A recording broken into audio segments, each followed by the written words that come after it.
Salut à tous et je vous retrouve dans un endroit un tout petit peu différent du studio habituel. En fait, je viens juste d'acheter un bien immobilier et je vous propose d'en parler en vidéo.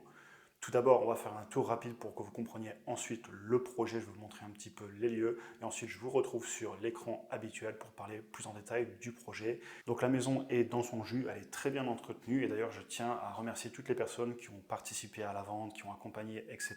Et tout mon respect aussi aux personnes qui ont vécu ici. Le bien, même s'il est d'époque, il est extrêmement bien entretenu et j'ai eu beaucoup de chance de l'avoir trouvé. Donc il s'agit d'une maison, ici on est dans la future cuisine, je vais vous ramener à la porte d'entrée pour que vous compreniez un petit peu comment ça fonctionne. Donc ici on a la porte d'entrée, un toilette directement en bas, ensuite on a un salon séjour, salle à manger et cuisine avec là de la cloison qui va certainement disparaître pour laisser ouvrir la cuisine complète, et ensuite on a un accès au jardin de derrière. Donc voilà un petit peu pour le rez-de-chaussée, c'est une maison un peu plus standard, mais c'est des biens qui sont assez recherchés, d'ailleurs on en parlera un petit peu plus tard dans la vidéo. Ensuite je vais vous amener au sous-sol cave, on est sur un garage assez grand qui permet de rentrer une voiture ou dans mon cas très certainement la moto et pas mal de rangements. Ici le tableau électrique que j'ai commencé. D'ailleurs pour les électriciens, petite question, a priori la maison je pense la laisser en triphasé, ici j'ai repiqué une des 3 phases. C'est vrai que je me suis beaucoup dit est-ce que je la repasse pas en monophasé, mais je serai limité à 12 kVA. Alors pour ceux qui ne font pas l'électricité, n'hésitez pas à passer cette partie. Mais j'hésite grandement à laisser la maison en triphasé. Alors c'est chiant parce qu'il faudra que j'équilibre les 3 phases, mais ça a l'avantage énorme que je peux monter jusqu'à 36 kVA. Et si un jour il y a une voiture électrique, en plus on est beaucoup à investir dans Tesla, donc on prend une voiture électrique. Et donc si un jour je passe à l'électrique, ça peut être pertinent. Et ensuite on va juste rapidement aller voir l'étage. Comme je vous le disais, l'objectif c'est pas de faire une très longue vidéo. C'est juste de vous montrer les lieux, que vous compreniez un petit peu le type de bien. Ensuite, on va parler finances. Et donc, en haut, ultra classique, on a 3 chambres et une salle de bain. Et effectivement, il y a du rafraîchissement à faire. Et ici, on a la cour de devant dans laquelle on peut placer une voiture. Donc voilà pour le type de maison. Clairement, l'objectif, c'est pas de vous expliquer les travaux, de faire une vidéo complète sur tout ce que je vais faire. Et de toute façon, je pense pas que je parlerai très souvent d'immobilier sur la chaîne. On est quand même beaucoup plus axé bourse. Mais vu que j'avais dit que j'en parlerai dans d'autres vidéos, et bien comme ça, c'est fait. Et ce que je vous propose maintenant, c'est de repasser à mon studio sur l'écran et je vais vous expliquer un petit peu plus en détail le projet.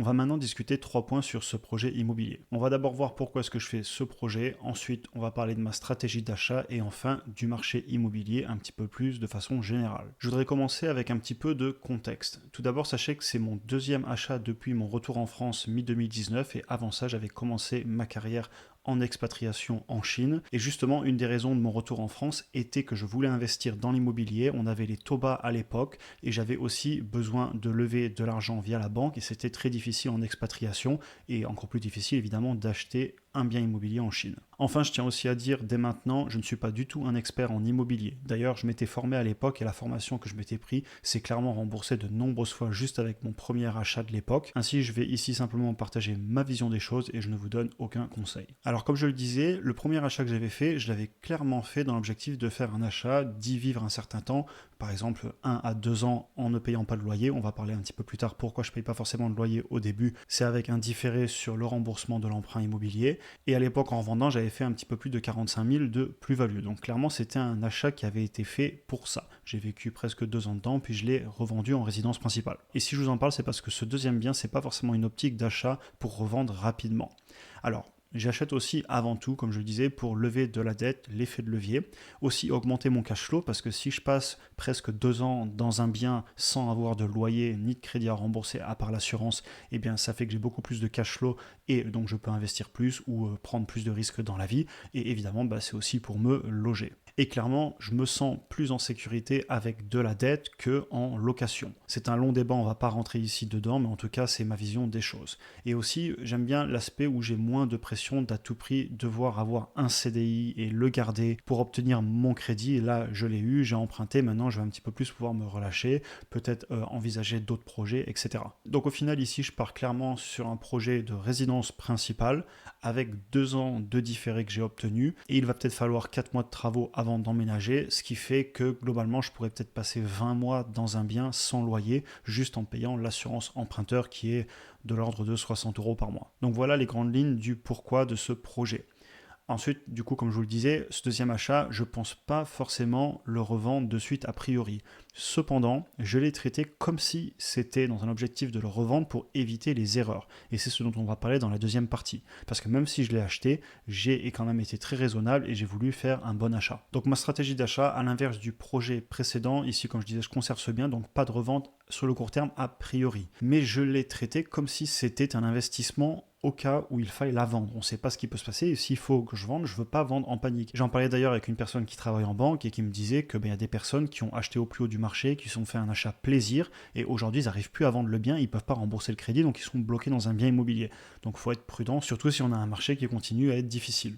Donc voilà, ce que j'ai essayé de faire, c'est quand même de faire une bonne affaire, de limiter l'émotionnel qui peut faire mal si on achète sans rien calculer. Et tout simplement, ce que j'ai fait, c'est que j'ai pris une décote de 20% sur mon offre d'achat, sur le prix final tout inclus. Donc j'inclus dedans les travaux pour que la maison soit complètement finie et prête à revendre, tous les impôts, etc.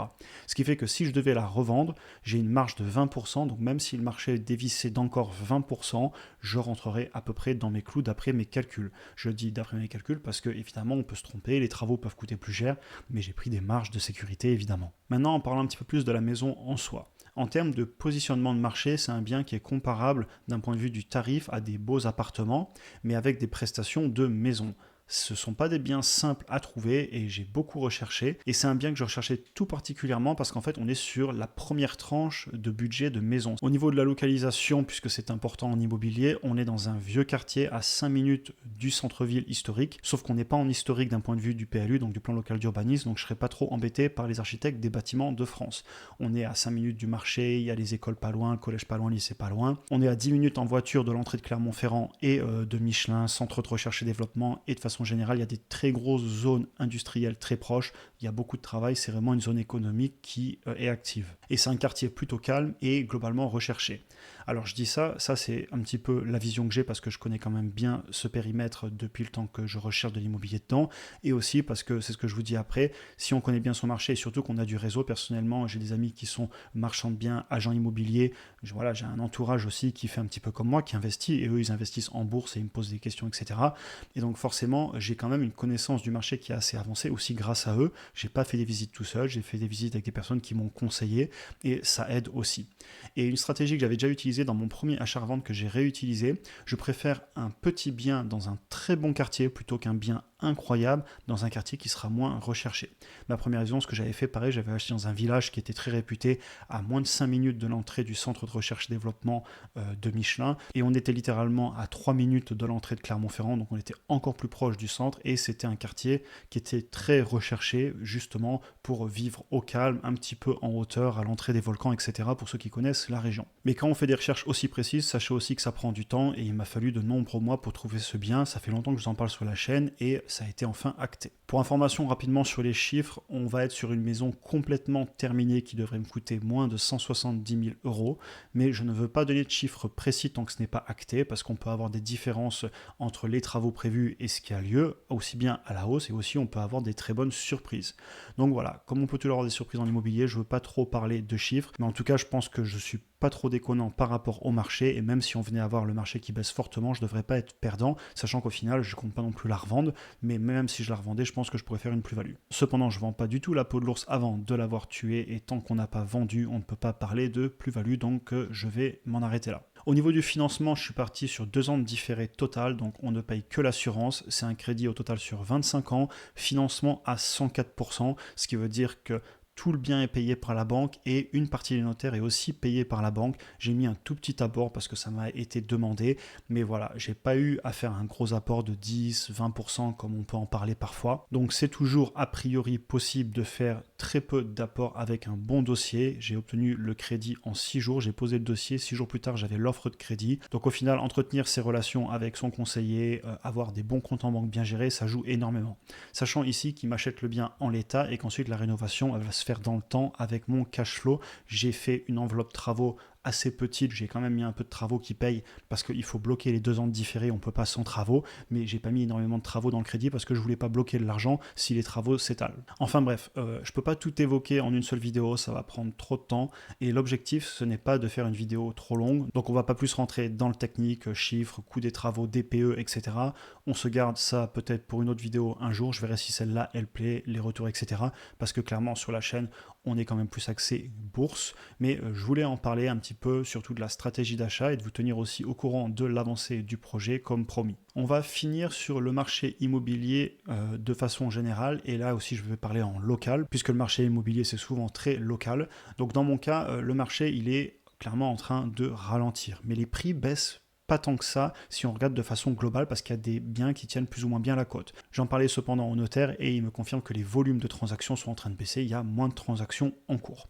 Mais il y a des grosses décotes au cas par cas selon le type de bien. Pour revenir sur le marché local, il tient par contre très bien sur les biens qui sont en parfait état, aussi bien du neuf que de la rénovation, et bon nombre de vendeurs sont patients. C'est-à-dire que les biens qui sont complètement rénovés, s'ils sont au prix, ils partent très facilement, et si les vendeurs en veulent un peu plus, ils sont patients, mais on n'a pas de problème. En tout cas de ce que j'ai entendu de mes amis marchands de biens, agents immobiliers et même du notaire, les biens qui correspondent plutôt à la demande partent assez facilement. Donc on a quand même encore des transactions, le marché n'est pas complètement bloqué. Et ça me fait aussi dire que les affaires, elles tombent pas du ciel, c'est pas un cadeau, c'est-à-dire qu'il suffit pas d'aller au bout de la rue pour trouver l'affaire du siècle, il faut clairement rechercher, ça m'a pris du temps, et j'en parlais avec un ami marchand de biens, il me disait effectivement, il n'y a pas plus d'affaires qu'il y a 2 ans, malgré que le marché soit en baisse, il faut toujours être actif sur le terrain et être réactif. Donc si certains d'entre vous sont aussi en recherche dans votre marché local, eh bien bon courage, persistance, mais on peut clairement y arriver, il y a des bonnes affaires, il suffit de chercher. Je voulais aussi parler des taux parce que c'est un débat et on peut entendre à gauche à droite que les taux sont trop élevés, que c'est pas le moment d'acheter, etc. J'ai pas forcément cette vision des choses. Alors par contre, soyons très clairs, a priori, j'ai peut-être même acheté avec les taux parmi les plus hauts qu'on aura puisque les taux réels sont en train de rebaisser. Donc clairement, j'ai peut-être fait d'un point de vue du taux la pire chose qu'on pourrait penser. Cependant, c'est pas du tout quelque chose qui m'inquiète. Parce que déjà, pendant 2 ans, je paye pas les intérêts vu que j'ai un différé total. Et ensuite, dans 2 ans, si les taux baissent, il suffit de renégocier avec la banque les taux. Ça coûte des frais, mais c'est pas très élevé. Et si les taux montent, eh ben, au final, clairement, j'aurai un taux plus bas. Donc je serai content aussi, j'ai eu bien fait d'acheter. Ça veut dire qu'il fallait acheter avant que les taux montent encore. Donc dans les 2 cas, c'est pas une situation qui m'inquiète. Voilà un petit peu tous les points que je voulais couvrir. Et je conclurai la vidéo en disant qu'il y a des opportunités à saisir et que comme en bourse, il suffit de chercher assez longtemps. Donc comme je le disais, ceux qui sont en recherche en ce moment, courage, et il y a toujours des choses à faire si on se bat. On en a fini pour aujourd'hui, j'espère que la vidéo vous a intéressé. N'hésitez pas d'ailleurs à en parler en commentaire. Vous pouvez aussi cliquer ici pour regarder une autre vidéo. Si vous avez apprécié cet épisode, n'hésitez pas à vous abonner, liker, partager et passer sur Instagram. J'y fais du contenu différent et un petit peu plus spontané. Sur ce, je vous souhaite une excellente journée et à très bientôt pour une prochaine vidéo.